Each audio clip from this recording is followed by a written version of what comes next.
मेरी एक स्ट्रैटेजी थी पेपर अटेम्प्ट करने की, जो मैंने मेंस में इस बार इम्प्लीमेंट करी। मुझे लगता है कि सिमुलेशन वाला पार्ट है वो काफ़ी इंपॉर्टेंट हो जाता है कि आप रियल एग्ज़ाम जो कंडीशंस हैं उसमें आपको जो चैलेंजेस आने वाले हैं आप उस चीज़ को बिफोर हैंड एड्रेस करके देख सकते हैं। वो कैसे होगा, आप उसके लिए सिमुलेशन करते हैं।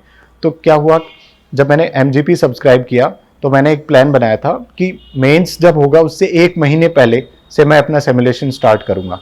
तो मैंने उस समय टाइम था 18, 19, 20 जुलाई का टाइम था। 18, 19, 20 को मैंने पेपर्स लगाए, जिसमें 18 को एसए का पेपर, 19 को जीएस 1, 2, फिर 20 को जीएस 3, 4। तो इस तरीके से पहला सिमुलेशन हो गया।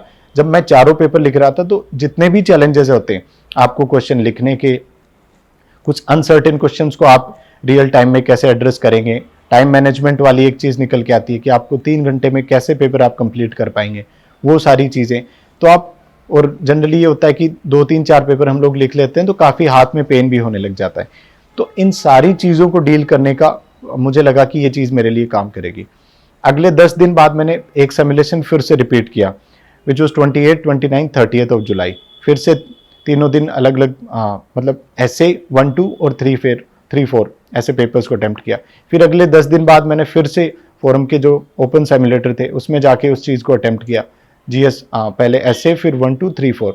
अब क्या हुआ कि अगला जो 10 दिन के बाद वाला सिमुलेशन आने वाला था वो रियल एग्जामिनेशन था। तो मैं ऑलरेडी जो रियल एग्जाम था उसको 3 बार कंडीशन कर चुका हूँ।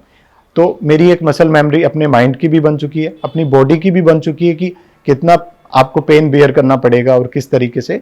तो ऐसी चीज़ें हैं जो मुझे लगता है कि छोटी छोटी है, बट आपके स्कोर्स में एक बड़ा डिसाइडिंग फैक्टर हो सकती हैं। ऐसे में ये होगा कि जब आप इतने पेपर्स को अटेम्प्ट कर चुके हैं, मेरे साथ ये हुआ कि मैंने प्री और मेंस के बीच में around 30 full length paper mains के लिख लिए थे। तो उससे इतना हेल्प हुआ कि जब मैं रियल एग्जाम में लिख रहा था तो दिमाग इस तरीके से चल रहा था कि जो क्वेश्चंस नहीं पढ़े थे, कुछ ऐसे क्वेश्चंस भी आपके साथ एग्जाम में आते, बट आप उनको इतने स्विफ्टली एड्रेस कर जाते क्योंकि आपने इतनी राइटिंग प्रैक्टिस बिफोर हैंड आप कर चुके होते हैं।